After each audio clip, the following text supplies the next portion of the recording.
Justamente lo que buscamos es abrir este debate jurídico en torno al impacto que los sistemas de inteligencia artificial tienen en el derecho a la protección de datos personales, que es un derecho que está consagrado en la mayor parte de países de nuestra región, de Hispanoamérica en general y del mundo. Entonces, básicamente, como primer punto, voy a abordar en qué consiste este derecho a la protección de los datos personales con un abordaje a la legislación peruana muy somero.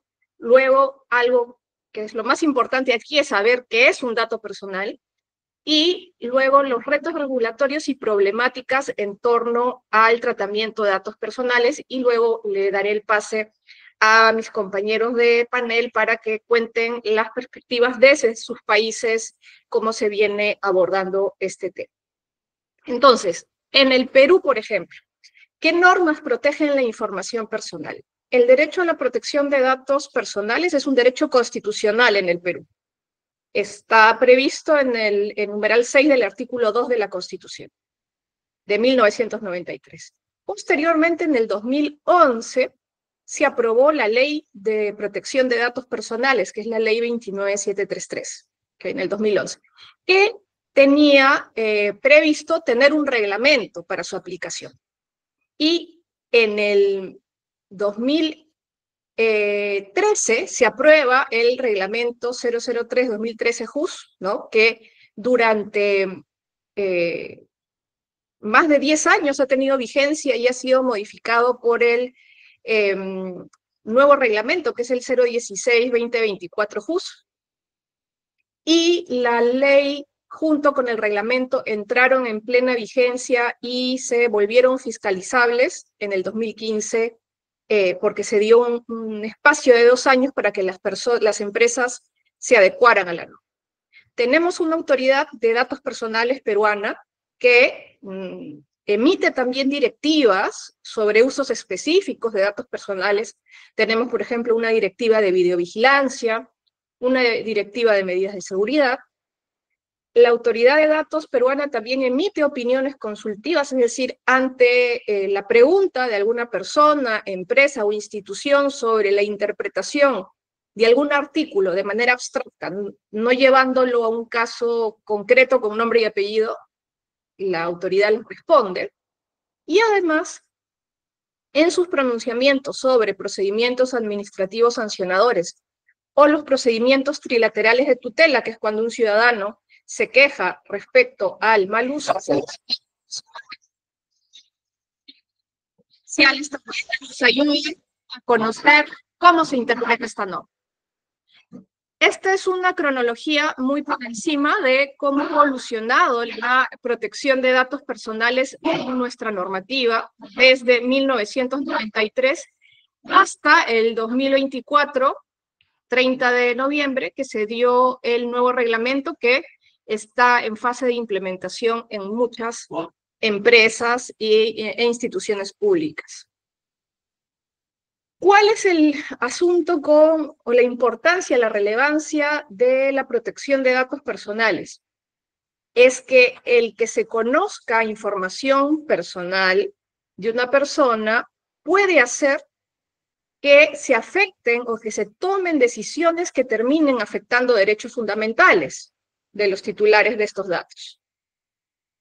Claro ejemplo es, por ejemplo, el conocimiento de datos relativos a la salud, que incluso son de la esfera más íntima de la persona, tienen consecuencias que pueden ser, por ejemplo, actos de discriminación.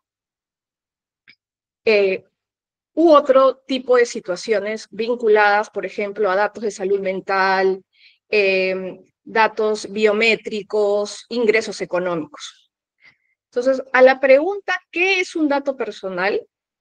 Si bien nuestro nuevo reglamento ha modificado esta definición, haciéndola más detallada, se puede, digamos, simplificar el concepto, es que el dato personal es cualquier información que identifique o haga identificable a una persona por algún medio razonable.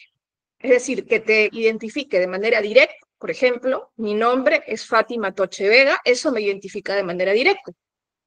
Pero, por ejemplo, un número de placa vehicular no te identifica de una manera directa. Debes recurrir a otra base de datos, como en el Perú es el registro vehicular o el SAT, para a partir de ese dato, que son letras y números, poder identificar a una persona.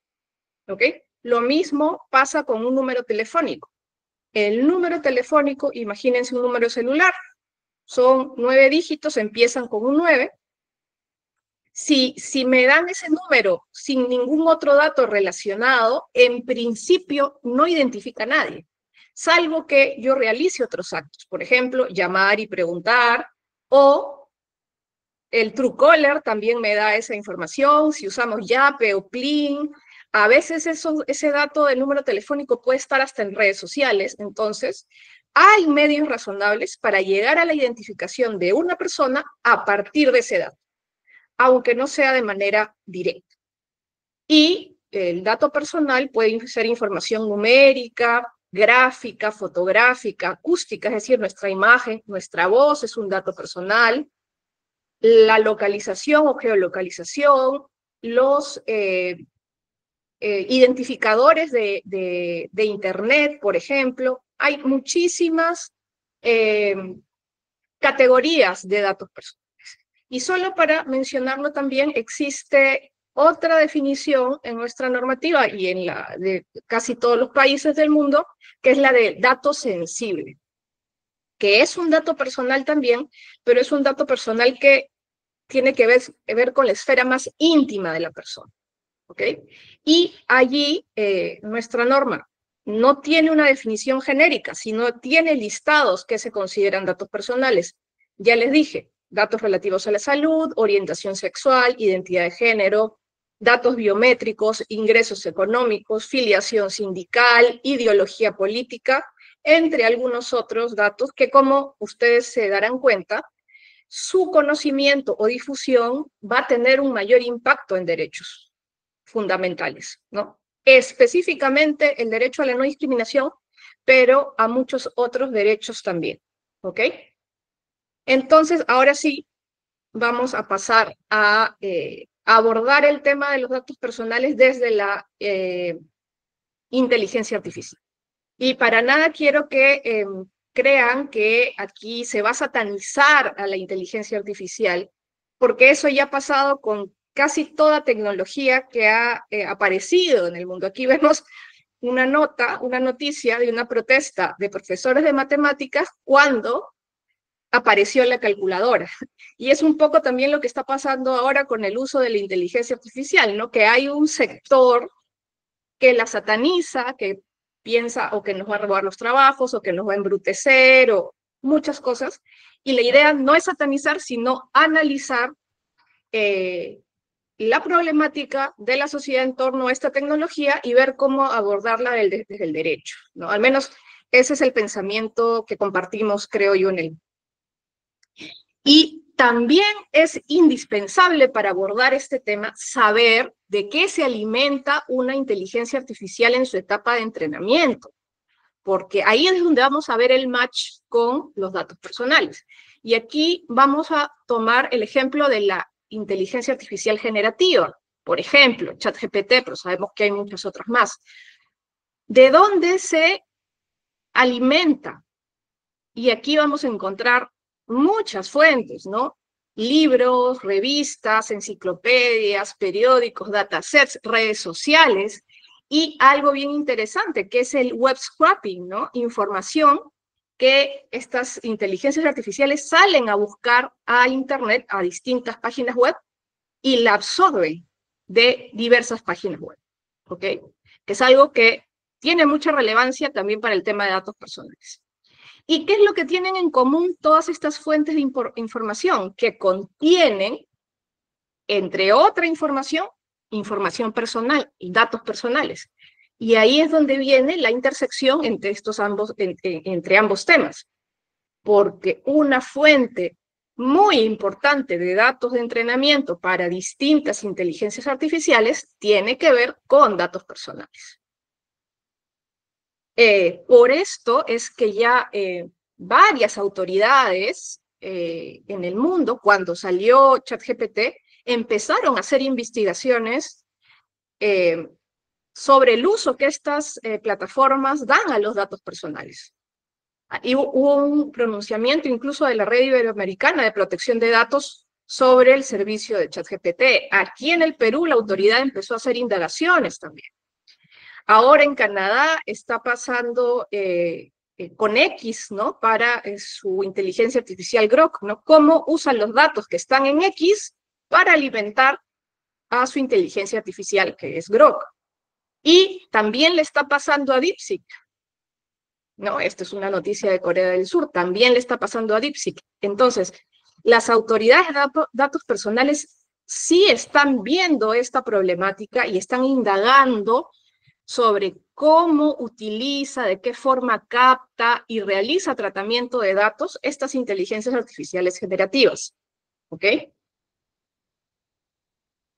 Y podemos analizarlo desde el proceso de desarrollo de la inteligencia artificial, de un sistema de inteligencia artificial, que tiene diversos puntos de tratamiento de datos personales. Y cuando digo tratamiento de datos, me refiero a captación o utilización de datos personales. Por ejemplo, en la etapa de entrenamiento, como ya vimos, debe ser uno de los puntos donde de manera más intensiva se captan y tratan datos personales. Porque, por ejemplo, imagínense que yo, que soy docente universitaria también, creo un sistema de inteligencia artificial para que tome lista de manera automática a mis alumnos. Y lo que hago es poner una cámara, pongo una cámara en la puerta del aula y empiezo a tratar de identificar a mis alumnos y que pase la lista directamente. Para que esa cámara pueda identificar a los alumnos de mi clase, ¿con qué la tengo que nutrir? ¿Qué le tengo que dar para que aprenda? Le tengo que dar información personal de mis alumnos, fotos, nombre, un código identificatorio en la universidad, y seguramente no una sola foto. De repente le voy a tener que dar muchas, de frente, de perfil, con el pelo suelto, con lentes, sin lentes, para que logre identificarlos. Luego, en la etapa de validación, si yo quiero determinar si es que realmente, luego del entrenamiento, esta inteligencia artificial realmente identifica a mis alumnos y no los confunde con alumnos de otras clases, seguramente le tendré que dar más datos personales de otras personas que puedan ser parecidas o no a mis alumnos, para yo poder validar si realmente los está identificando o no. Más captación y tratamiento de datos. En la etapa de la explotación y en el despliegue, más aún, esa cámara va a estar prendida y seguro va a captar potencialmente información de otras personas que pasen por ahí. Y en la etapa de retirada, si yo no me gustó mi sistema de IA y me quiero deshacer de él, ¿qué pasa con esos datos que captó? ¿Los elimino? ¿Los transfiero? ¿Qué hago con ellos? Entonces, hay muchísimos puntos de tratamiento. ¿Y qué es lo relevante también? Que a partir de ese tratamiento de datos, la inteligencia artificial, los sistemas de inteligencia artificial, muchas veces hacen inferencias, toman decisiones y evolucionan en algunos casos. Inferencias, en el caso que les planteo, por ejemplo, va a determinar que un alumno no tiene interés en el curso porque prácticamente no ha asistido. Decisión, al detectar que un alumno ha excedido el límite de faltas, automáticamente puede terminar siendo desaprobado. Y evolución, imagínense si esta IA, de ver tanto a mis alumnos todos los días, empieza a detectar sus emociones. Ya es un dato relativo, incluso podría ser a la salud mental, que ya escapa del propósito que tenía este sistema de inteligencia artificial, pero que se ha ganado, se ha recogido con esa captación continua de los datos de mis alumnos, ¿ok? Entonces, en el ciclo de vida de una inteligencia artificial hay muchos puntos de tratamiento de datos. Y esta dinámica de la inteligencia artificial tiene que ser analizada a la luz de los principios rectores de la normativa de datos personales, que estos principios rectores son comunes a muchísimas legislaciones en el mundo. Y uno de los más importantes es el principio de consentimiento. Es decir, solo se pueden captar datos de ciudadanos si ese ciudadano te ha dado su consentimiento para ello. Y ojo, tiene que ser un consentimiento además informado. Yo tengo que informar la finalidad de esa captación y del tratamiento de datos que yo voy a hacer. Entonces, aquí nos empezamos a hacer la pregunta de si las inteligencias artificiales nos están pidiendo consentimiento. Si mis datos están en una plataforma, en un sitio web A, y el web scraping que hace una inteligencia artificial generativa toma mis datos que están en una plataforma, no me ha pedido mi consentimiento, ni a mí ni a la plataforma, ni me han informado que mis datos personales van a tener como una de las finalidades ser usados por sistemas de inteligencia artificial, por ejemplo, generativa. Entonces, es muy cuestionable si existe un consentimiento, y más aún con las formalidades que tienen los consentimientos de datos personales, como son previo, expreso, informado, ¿no?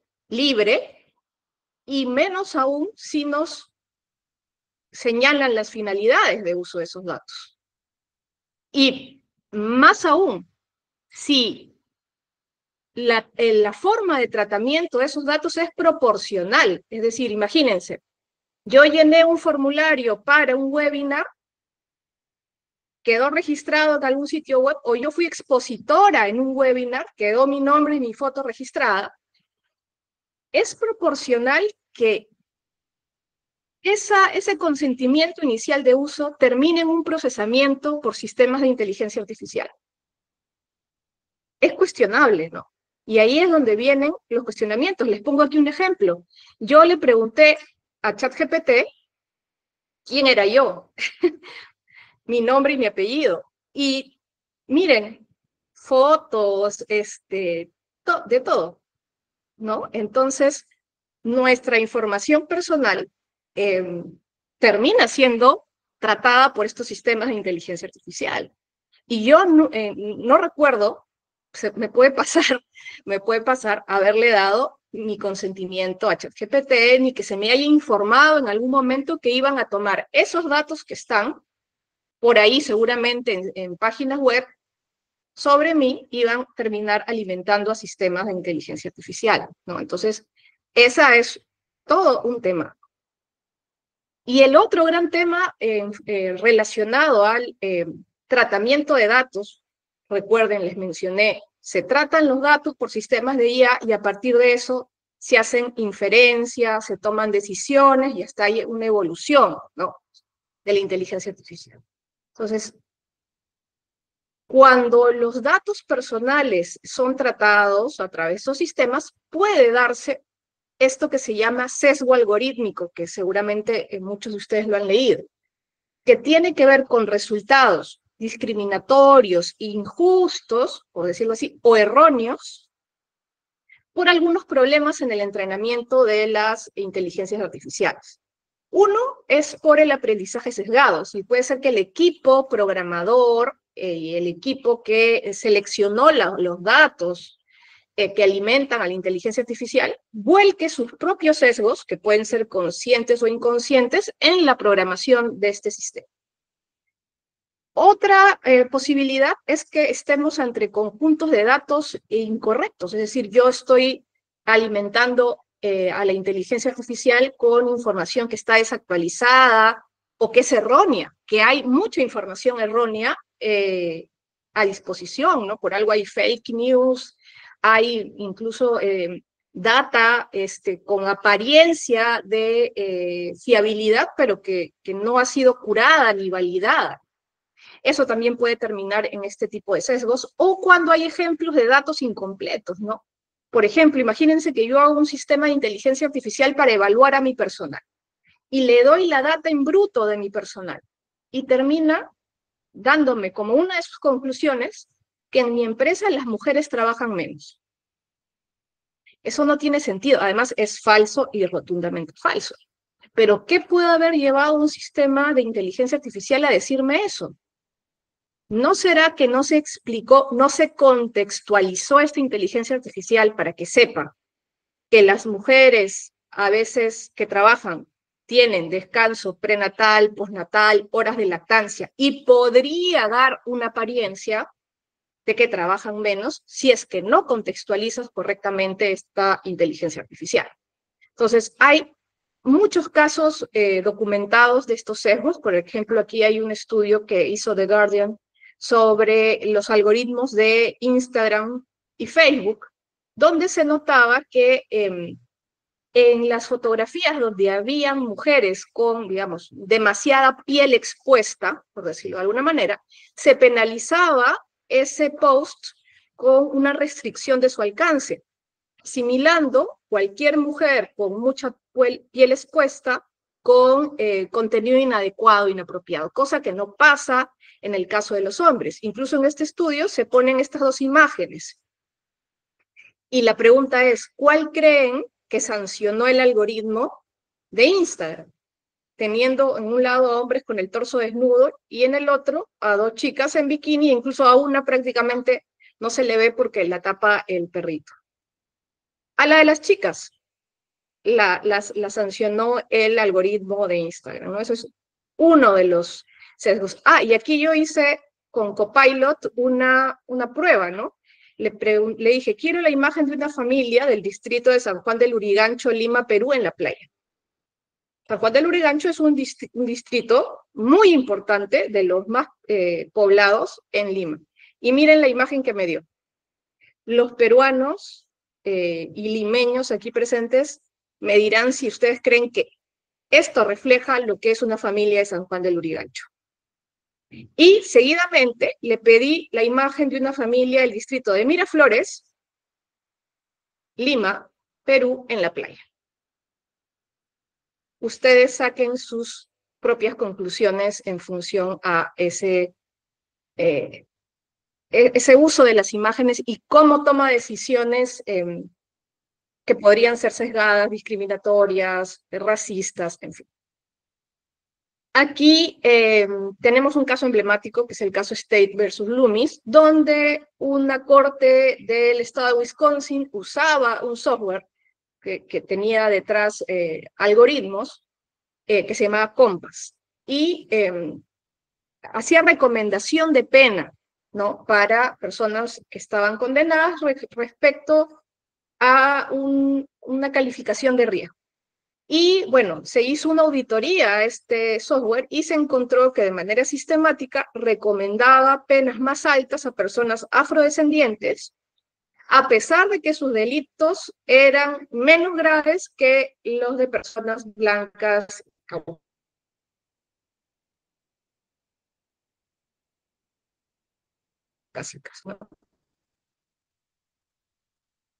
Entonces, es una realidad este tipo de forma en que se entrena la inteligencia artificial, por las cuestiones que les comentaba previamente.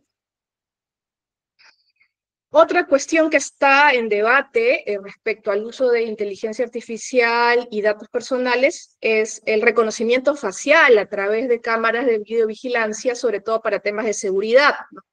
Han habido también ya varios casos en distintas partes del mundo donde se ha detenido o se ha intervenido a personas únicamente por un tema racial o étnico, o un perfilamiento, ¿no?, de personas peligrosas, entre comillas, por su aspecto físico al final del día, ¿no? Entonces, de la jurisprudencia que hay hasta el momento, pues se entiende pues, que este tipo de identificación biométrica remota y en tiempo real, sobre todo, puede dar lugar a resultados sesgados y consecuencias que son discriminatorias. Se recomienda pues, que sea con un mandato judicial para que haya un control de que sean usos correctos por un tiempo determinado, en lugares acotados donde pueda haber incidencias de inseguridad alta y haya una justificación, ¿no? Ahí también tenemos ese tema.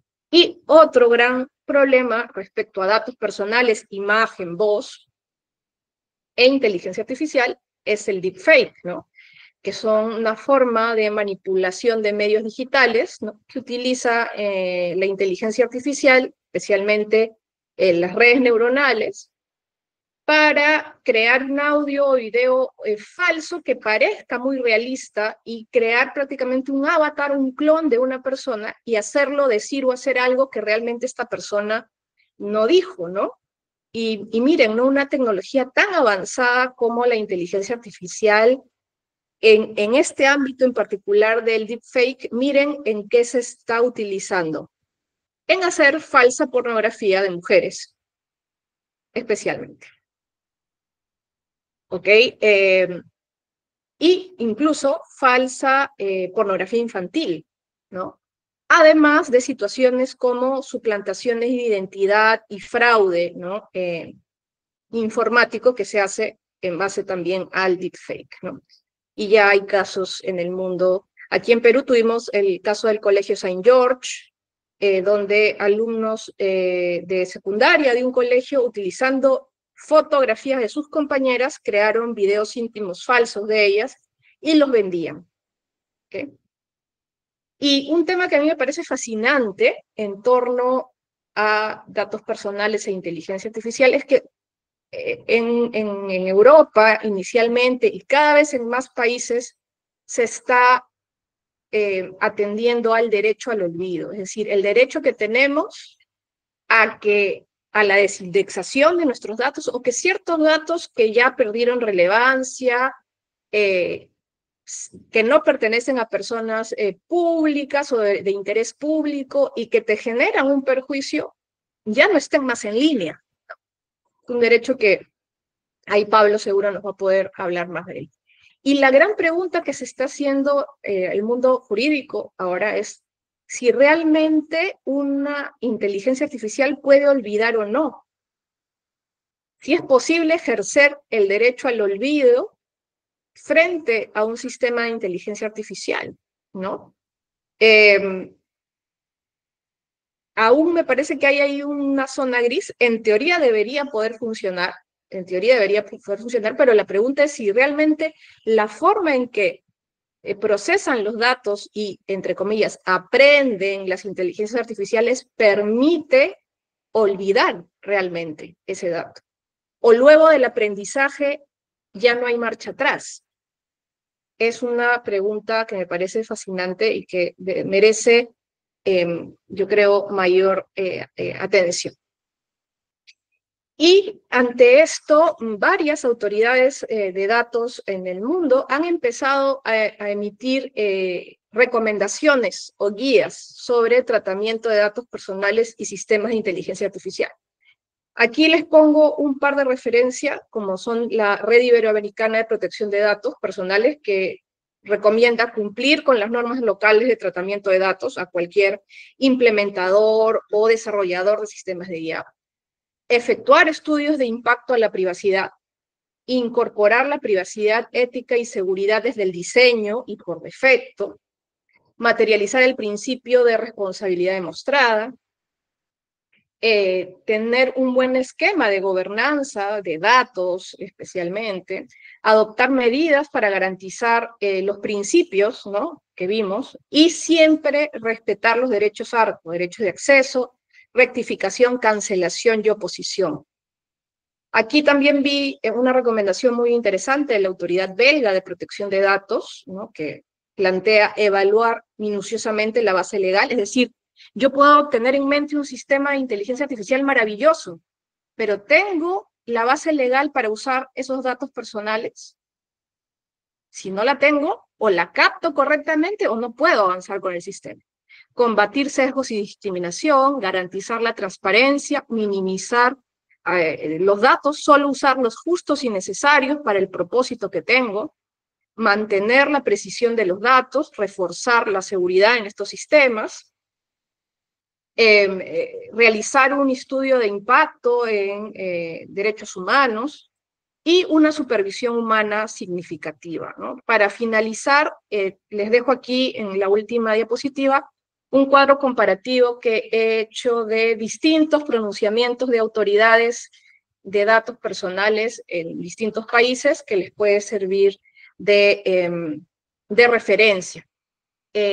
Para cumplir estrictamente con los tiempos, yo me quedaría aquí con mi presentación y le daría el paso a Ivonne para que nos pueda contar su perspectiva desde la realidad de Chile y, bueno, la experiencia enorme que ella tiene en estos temas. Y los veo al final para las preguntas. Muchas gracias.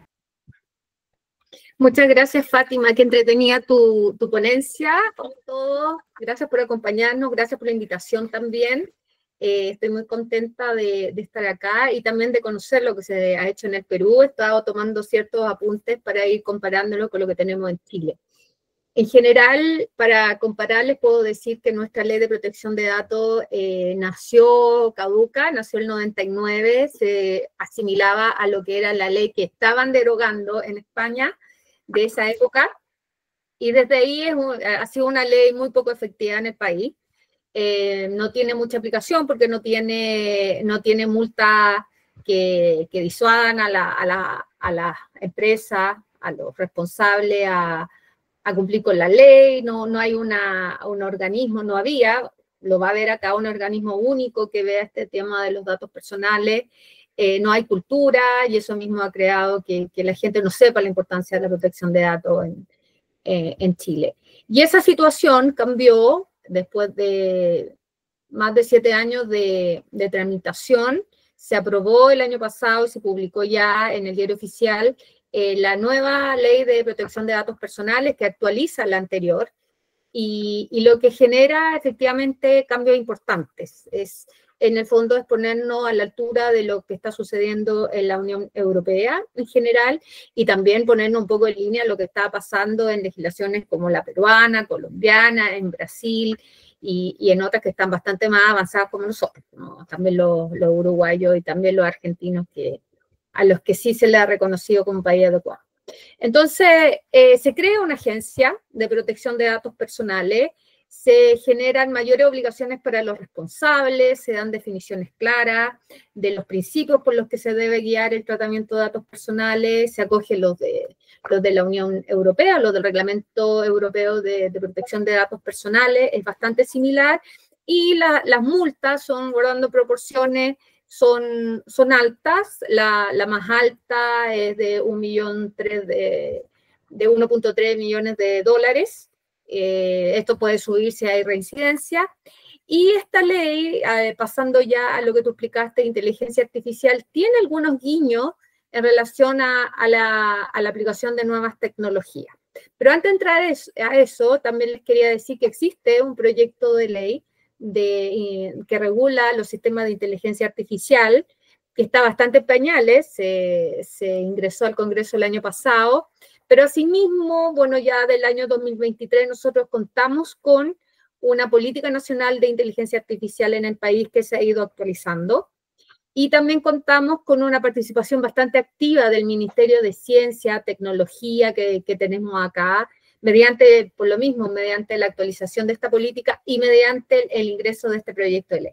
El proyecto de ley, para no inventar la rueda, es parecido también al Reglamento Europeo de Inteligencia Artificial, contempla grados de riesgos, prohíbe ciertos tipos que pueden ser riesgosos de riesgo prohibido en sistema de inteligencia artificial, contempla multas también mayores, parecidas a las de protección de datos, y actualmente asigna, y eso es una duda que hay acá, en caso de fiscalización y de aprobación o no, si un sistema puede ser permitido o prohibido, asigna a la misma Agencia de Protección de Datos. Esta Agencia de Protección de Datos y todo lo que tenga que ver con estas modificaciones va a entrar en vigencia este otro año, el 1 de diciembre del 2026. Por lo tanto, ahora las empresas y las organizaciones en general se están preparando para esto. Pero rescatando un poco lo que pasa entre la interacción de protección de datos e inteligencia artificial, bueno, ¿qué contempla esta ley que podamos tener? Bueno, primero deja la misma agencia supervisando las dos áreas y también fiscalizando, tiene la misma autoridad. Por otro lado, en protección de datos que tenemos, se define los sistemas biométricos estrictamente y se deja un tratamiento más bien especial y con mayores estándares de los datos que tengan que ver con biometría. Luego también contempla el tema de las decisiones automatizadas, particularmente también incluye la elaboración de perfiles, donde existe y establece un nuevo derecho, que es el derecho a oponerse a decisiones exclusivamente automatizadas y que tengan una repercusión en las personas y le puedan causar algún tipo de perjuicio. O sea, es decir, existe este derecho de oposición, bueno, a partir de este otro año, de las decisiones automatizadas. Es decir, y ahí se pide también un derecho a la explicación, un derecho, también existe ahí los principios también establecidos de mayor transparencia acerca de cómo se llegó a esa decisión. Cosa que en algunos casos es difícil porque, como sabemos, son tantos los datos que se incorporan para entrenar los sistemas de inteligencia artificial que la verdad que es difícil saber cómo llegó a esa conclusión. Pero también, por otro lado, está lo que dice Fátima de todo el mundo de los sesgos y de cómo datos que pueden ser muy mínimo o no suficiente más bien, pueden provocar estos sesgos. Si no se entrenan con datos en todo sentido, de todas las razas, de todas las costumbres, incluso de género también, pasan estos sesgos que estás diciendo tú que son bastante relevantes y que Chile obviamente no va a estar exento. Bueno, se anunció hace poco que se quería crear una especie de mayor, anunció la ministra que iba a crear tal vez una especie de investigación y desarrollo de inteligencia artificial así tipo más local, así como tipo ChatGPT, vamos a ver qué pasa con eso. Pero hay hartas iniciativas en eso, pero compartimos los mismos desafíos, los desafíos de los sesgos, los desafíos de la falta de regulación, porque como ustedes saben, el derecho siempre llega atrasado a las nuevas regulaciones, por lo tanto van pasando cosas, como el mismo colegio probablemente, pero en Chile, el St. George también pasó acá en Chile, que hubo varios casos de deepfake, lo mismo de situaciones de alumnas, que salen con poca ropa y que fue totalmente transmitido entre los alumnos. ¿Y qué pasó? ¿Cómo ha respondido la institucionalidad acá?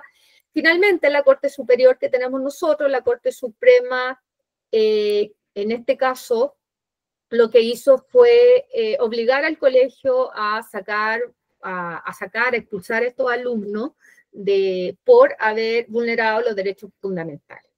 Hablando de derechos fundamentales, nosotros, Fátima, como tú decías, están establecidos desde el 93 en el Perú. Acá recién se establecieron en el 2008. La protección de datos personales desde el 2008 es un derecho fundamental. Y cualquier regulación de tratamiento tiene que hacerlo la ley. Y como decías tú, el 2011 se estableció una agencia. Comparando, acá se va a establecer este otro año una agencia específica, técnica, que vea protección de datos. No sabemos si también, si sigue avanzando el proyecto, cómo va a quedar de inteligencia artificial. También va a haber materias de inteligencia artificial, por otra parte. Y además, bueno, vamos a tener una autoridad. ¿Qué tenemos ahora? Nosotros tenemos una autoridad, el tema de la protección de datos en Chile está súper disperso.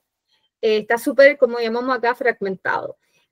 Hay superintendencias que lo ven, hay por otro lado está el Servicio Nacional del Consumidor que también ve la parte de las relaciones de consumo, en el sector público está el Consejo para la Transparencia que ha ido creando cierta jurisprudencia que no es obligatoria y también tenemos regulación de sistemas de nuevas tecnologías de inteligencia artificial que no lo dice directamente la Dirección del Trabajo. Entonces ahí tenemos los sistemas biométricos. Pero el tema, y eso es por consecuencia de la poca conocimiento, incluso de colegas, abogados en esto, es que también las normas no van en la línea de incluso la actual ley, ni van de la futura ley en materia, por ejemplo, de derecho al trabajo, y lo que ha dicho la jurisprudencia de la Dirección del Trabajo. Por lo tanto, los desafíos son muchos.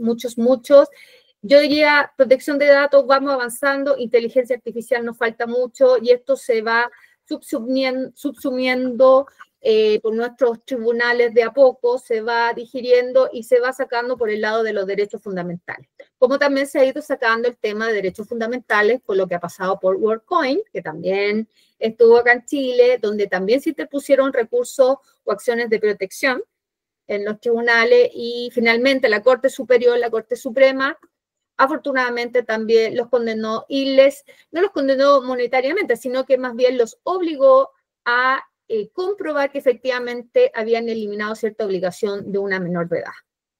Así que eso les puedo comentar. Hay muchos desafíos, siempre estamos mirando a España, estamos mirando a la Unión Europea, no le debe inventar la rueda, pero sí ir mejorando lo que va existiendo, pero tenemos muchos desafíos. Estamos súper atrasados acá.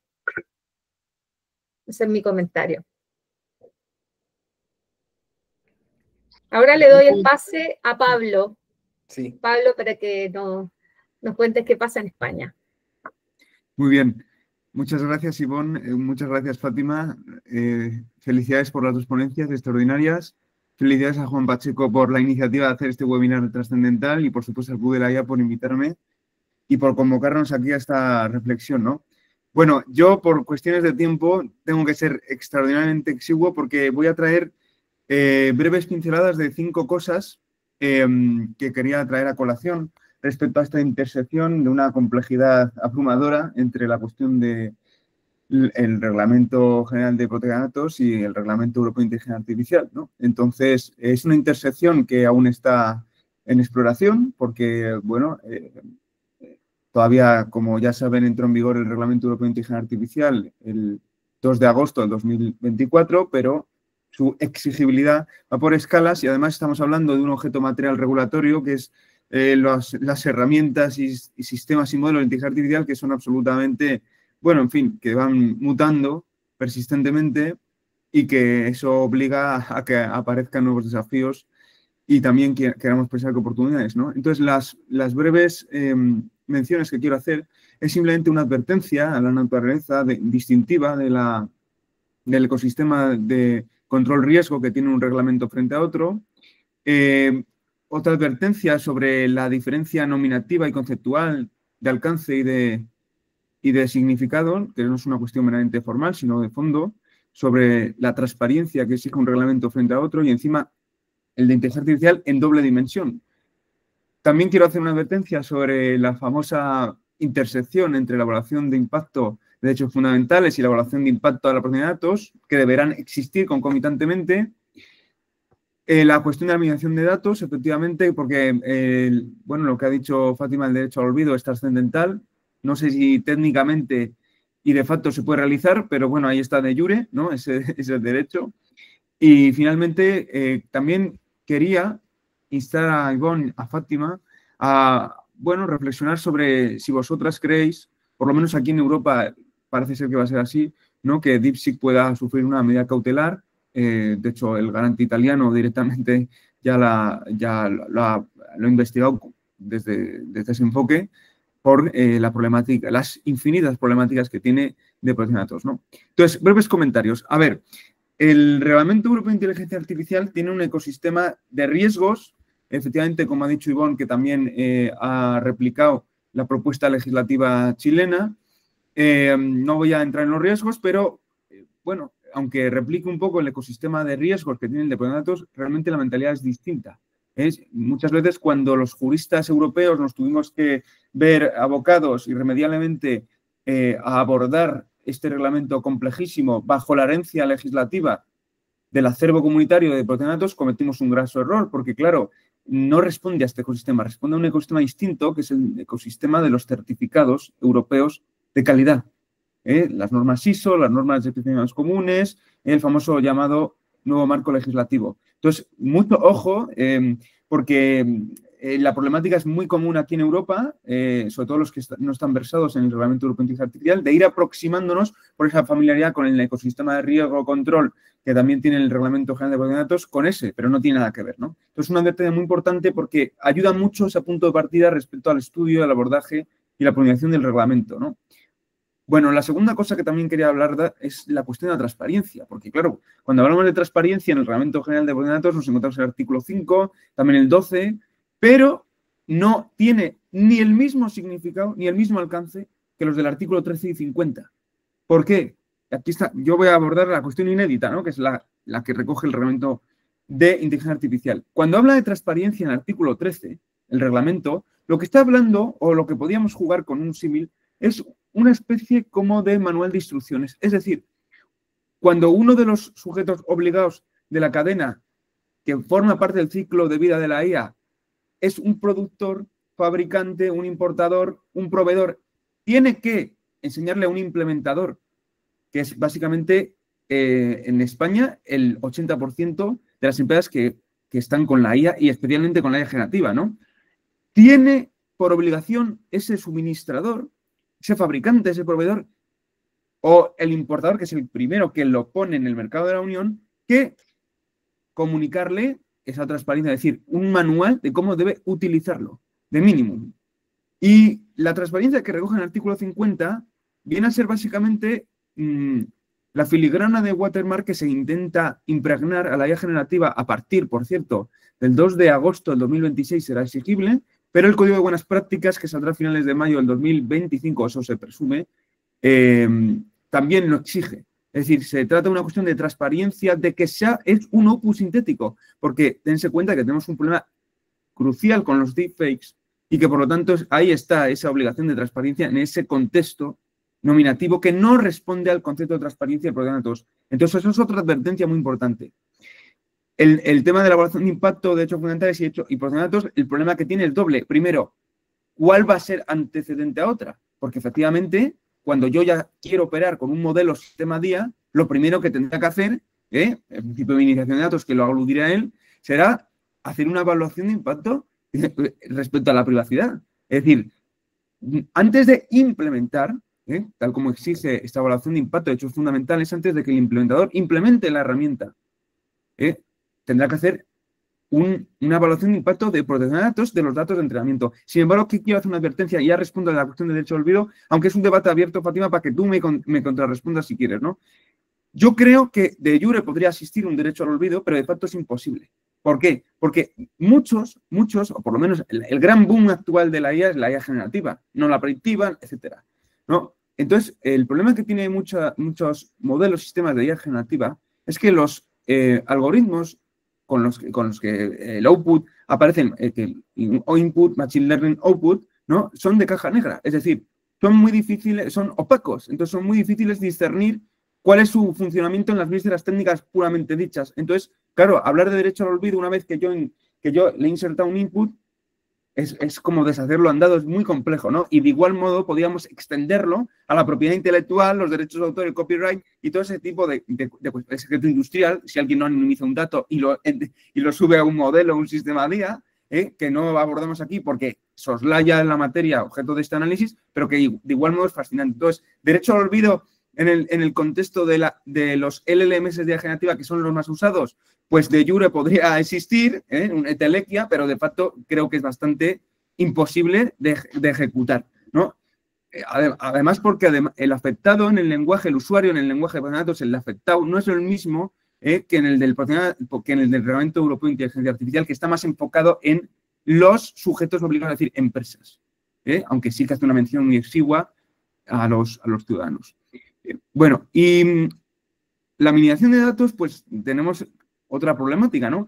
Que no tienen tampoco ni el mismo significado el que recoge el artículo 5 y el 25 del Reglamento General de Protección de Datos que el de la EUIAT, es decir, del Reglamento Europeo de Inteligencia Artificial. ¿Por qué? Porque realmente cuando estamos hablando de los datos de entrenamiento o los inputs con los que se va a entrenar masivamente un sistema DIA, no responde a la misma dinámica ni a la misma realidad fáctica que ocurre en el contexto del Reglamento General de Protección de Datos. Entonces, eso provoca otro conflicto de carácter nominativo y conceptual que luego cuando llegamos al terreno técnico, porque aquí tenemos un problema de que los juristas abordamos las cuestiones desde una manera abstracta, conceptual, pero luego en el mundo técnico y en la ciberseguridad es lo mismo, no hay esa interconexión y hay unas problemáticas de trazabilidad y de transparencia y de auditabilidad extremas, y ahí tenemos un problema los juristas que nos vamos a dedicar al compliance de esta cuestión, cómo se va a llevar eso al terreno técnico, ¿no? Porque una cosa es una exigencia insisto, de jure, y otra cosa es su manifestación de facto. Entonces, mucho ojo porque no tampoco ese principio se va a plasmar de igual modo a nivel nominativo. Además, una cuestión muy importante, en el artículo 10 tiene visos de un principio general. De igual modo que la propiedad intelectual habla también de que tiene que protegerse, ¿no? En abstracto. Y finalmente la cuestión que yo dejo abierta, y con esto ya concluyo, es que, bueno, ya sabéis que DeepSeek tiene muchas problemáticas, está bajo lupa por la propiedad intelectual y otras cuestiones de, por ejemplo, si los datos finalmente acaban siendo almacenados en favor de los servicios de inteligencia de un régimen de como es China, pero es bastante probable que a nivel colectivo, o por lo menos muchas autoridades de datos europeas acaban poniendo una medida cautelar que lo bloqueen, pero bueno, aunque lo bloqueen, recordemos que está el VPN. Entonces, cuando se bloqueó en ChatGPT, quitando Welcome, que sí fue efectivo, esa medida cautelar, bueno, cuando se bloqueó por el garante italiano el tema de ChatGPT, con VPN se podía perfectamente eludir. Y con esto concluyo y invito a mis queridas Fátima y Ivonne que también debatan sobre esta cuestión de qué les parece el devenir de DeepSeek, ¿no? Muchas gracias. Bueno, les agradezco, han sido bastante claros en mostrarnos un poco cómo esta regulación de protección de datos personales tiene su relación con la inteligencia artificial y una relación súper importante que los abogados vamos a tener que ir revisando poco a poco. Paso a plantearles las preguntas que nos han dejado los participantes. Por ejemplo, George Ibarra pregunta, ¿cómo regula la legislación peruana el uso de la inteligencia artificial en cuanto al tratamiento de datos personales y qué tipo de auditorías o revisiones se realizan a las empresas que implementan IA para garantizar que cumplan con la ley de protección de datos personales? Bueno, esta pregunta va para Fátima. Sí. A ver, nosotros, como ya tú, Juan, expusiste en nuestro webinar anterior, tenemos una ley sobre inteligencia artificial, pero es una ley muy declarativa, con ciertos principios. Uno de los principios de la ley es la privacidad, ¿no? Y esa ley de inteligencia artificial está pendiente de reglamentación. En los borradores de reglamentación también hay un alineamiento más o menos hacia el Reglamento Europeo de Inteligencia Artificial y sobre protección de datos. La verdad, además de mencionar el principio de privacidad de datos para inteligencia artificial, no hay mayor desarrollo. Todo lo remite a la normativa de datos personales y a guías o normativa de desarrollo que la autoridad de datos pueda hacer a futuro. Pero no hay una mención en la ley de inteligencia artificial a temas de datos personales propiamente. En nuestro nuevo reglamento de datos personales no se menciona inteligencia artificial por ninguna parte, pero como decía Ivonne, sí hay una mención a tratamientos automatizados de datos personales que puedan terminar vulnerando derechos. Y al deber de informar si se está utilizando algún procedimiento automatizado como para elaboración de perfiles, ¿no?, en las políticas de privacidad. Auditorías sobre IA todavía no existen porque no está reglamentada la ley, pero la autoridad de datos puede fiscalizar a cualquier empresa cuando lo quiera respecto a la ley de datos. Y hasta el momento queda clarísimo que la ley de datos personales aplica a cualquier sistema de inteligencia artificial que procese datos personales, porque lo que hace una IA son formas de tratamiento de datos que están bajo la cobertura de la ley peruana de protección de datos. Ok, gracias, Fátima. A ver, planteo esta pregunta y me comentan quién de ustedes podría responderla. Lucas Davison pregunta, ¿existe posibilidad de que Latinoamérica pueda desarrollar sus propios modelos de IA en pos de la soberanía digital frente a las grandes potencias?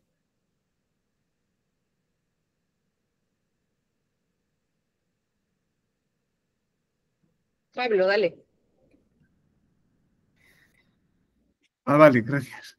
A ver, yo aquí recojo la pregunta, respondo y juego con ella un poco con una problemática que estoy viendo de manera masiva en el mercado europeo también y español. Vamos a ver, para desarrollar un modelo de IA, nosotros necesitamos dos cosas claves. La primera, y la razón por la cual en este contexto no se está dando los inviernos que hubo antes con esta fascinante disciplina académica, porque sus orígenes, como todos ya sabemos, data desde mediados de los años 50, bueno, con Turing incluso antes, ¿no? Bueno, entonces nosotros necesitamos el gran Big Data, y con sus data centers y con sus clústeres llenos de tarjetas gráficas que estén procesando todo este tipo de datos, con toda esa problemática que vamos a tener también de carácter energético, que nadie aborda, y de carácter, respecto, bueno, que hay que refrigerar esos data centers delirantes y con esos problemas que vamos a tener de carácter de sostenibilidad. Bueno, y la segunda cosa que necesitamos, bueno, capacidad de cómputo y datos. Bueno, yo creo que aquí esto es una cosa que ocurre en Europa masivamente. En Europa hay un debate persistente que se ha convertido en un cliché de todos los foros. Ayer mismo lo vi en un foro en Madrid, que es el tema de regulación versus innovación, que Europa no tiene las herramientas, que Latinoamérica no tiene herramientas, es decir, que no tenemos la capacidad de poder replicar los grandes transformers, ¿no? Large Language Models que ya tiene, por ejemplo, China o que tiene Estados Unidos. Ya sabemos que Mistral, que era la IA francesa, parecía boyante. La verdad es que a nivel técnico es bastante deficitaria, pero es que además tiene una inversión de capital. Por lo tanto, había que preguntarse si tiene o no el elemento europeo, ¿no? Entonces, bueno, yo creo que ustedes, su región, padece la misma problemática que la nuestra, Europa. Pero esto me lleva a la siguiente reflexión.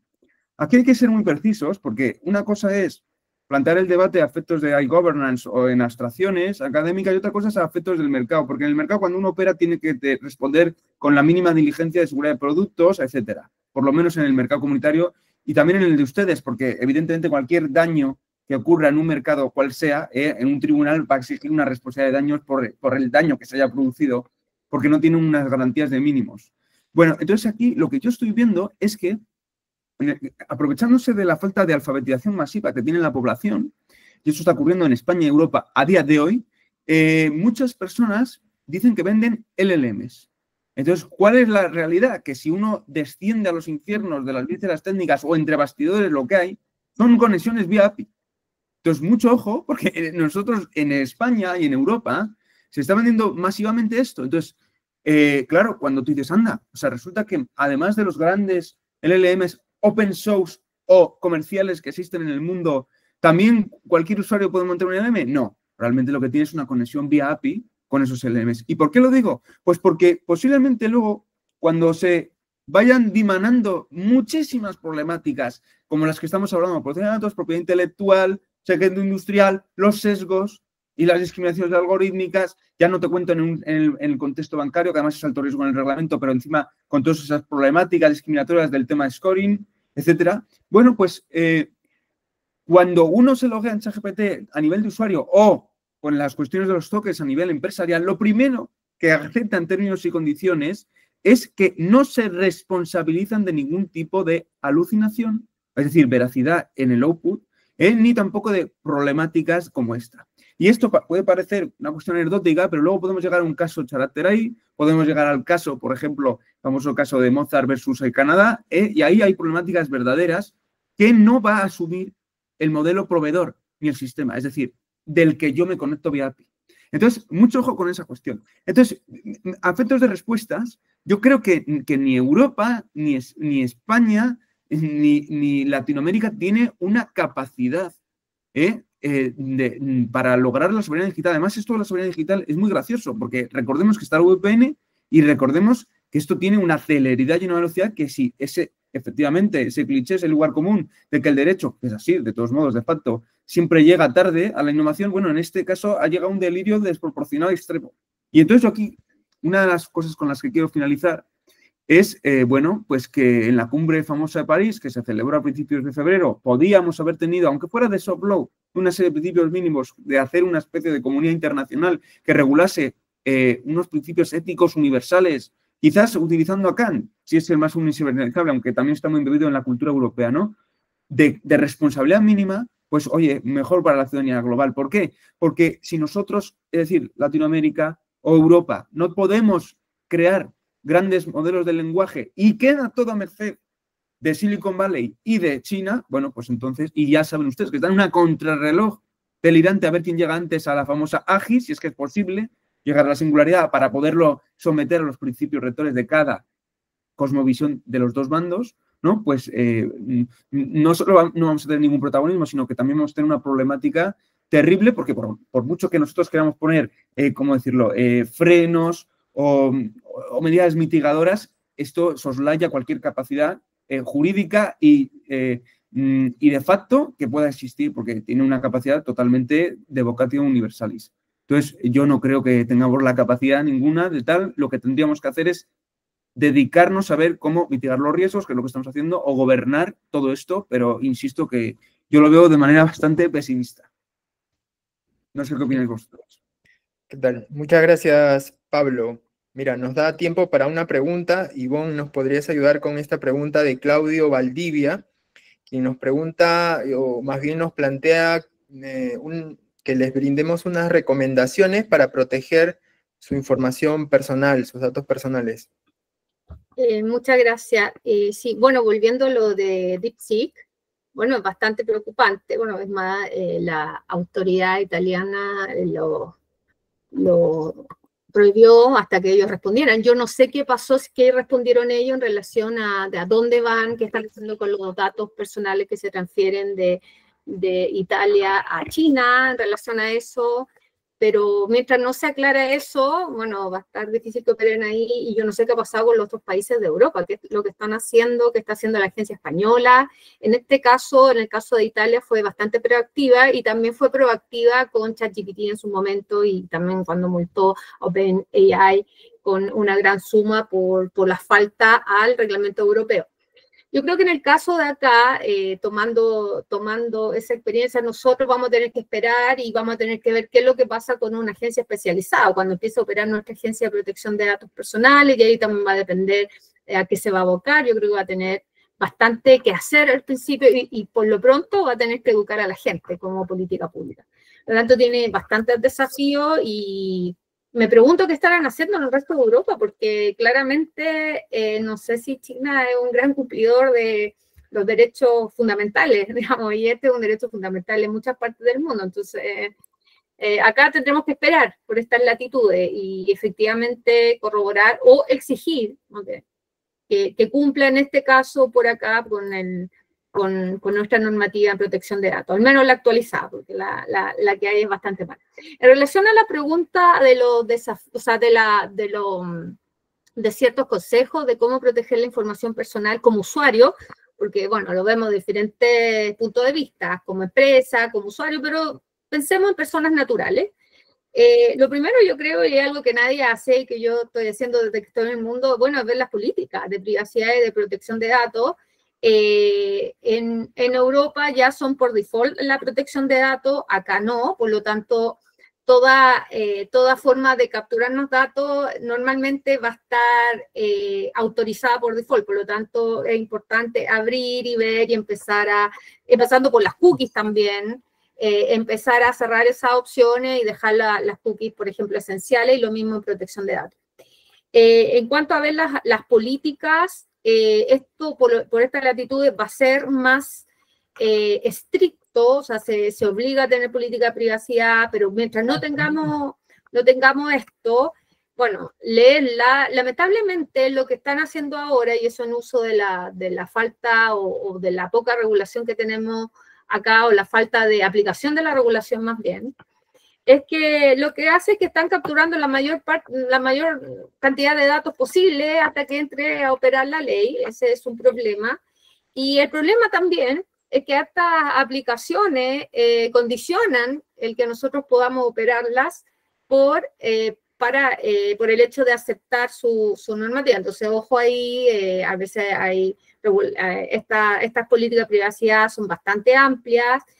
Cuando podamos oponernos, opongámonos, por ejemplo, en ciertos juegos online, donde tú bajas la aplicación y te preguntan, ¿quiere compartir sus datos con nosotros? ¿Quiere compartir su ubicación de GPS? O el mismo auto, cuando uno conecta su dispositivo por Bluetooth también, y uno tiene que preguntarse, empezar a dudar y decir, pero ¿por qué quiere un auto saber, por ejemplo, mis contactos? ¿Qué funcionalidad es esto pertinente? Hay que empezar a dudar.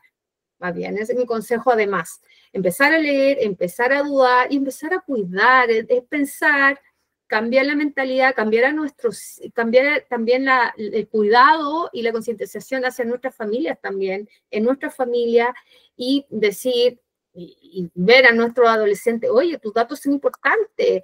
Si alguien toma tus datos, te puede ir a buscar al colegio, puede hacer cosas muy malas, eso es lo mínimo que puede pasar.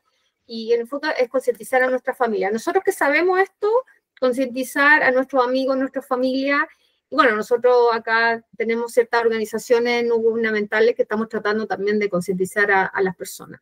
Revisar políticas, entonces, ser más, digamos, cauteloso en cuanto a lo que nos están pidiendo. Ante la duda, mejor decir que no, diría, sobre todo en las aplicaciones, sobre todo también fijarse en el Internet de las cosas.